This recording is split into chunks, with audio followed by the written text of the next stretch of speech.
नारायण धारप मराठी साहित्याला थरारक रूप देणारे लेखक. गूढ, रहस्य, इतिहास, परंपरा या गोष्टींनी भयभीत करणाऱ्या कथा, श्रद्धा ते अंधश्रद्धा आणि पुढे विज्ञान याकडे घेऊन जाणारे धारप आजपर्यंत वाचण्यात आलेच नाहीत. धारपांची लिखाणाची शैली म्हणजे वाचकाला आपल्या पुस्तकात गुंतून ठेवायचं. तेही असं वाटत राहतं की या पुस्तकाचा संबंध त्या पुस्तकाच्या कथेशी तर नाही ना.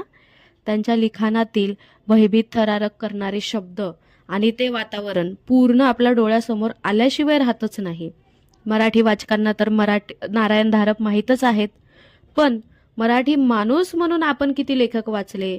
जर तुम्हाला त्यांच्या कथा वाचायच्या आहेत तर वाचा संक्रमण, रत्नपंचक, केशवगडी. केशवगडी हा माझा आवडता कथासंग्रह आहे. मला केशवगडी खूप आवडतो. तिथे अनेक प्रश्नचिन्हे उभे करणारी ती कथा आहे. शिवाय चेटूक आहे, तळघर आहे, अशा अनेक कादंबऱ्या, कथा त्यांनी लिहिलेल्या आहेत. मराठी माणूस म्हणून आपण ॲटलिस्ट मराठी जर जिवंत ठेवायची असेल तर वाचन करणं तर गरजेचंच आहे ना. कारण साहित्य जिवंत तर मराठी जिवंत, असं मला प्रामाणिकपणे वाटतं. तुम्हाला काय वाटतं? कमेंट करा.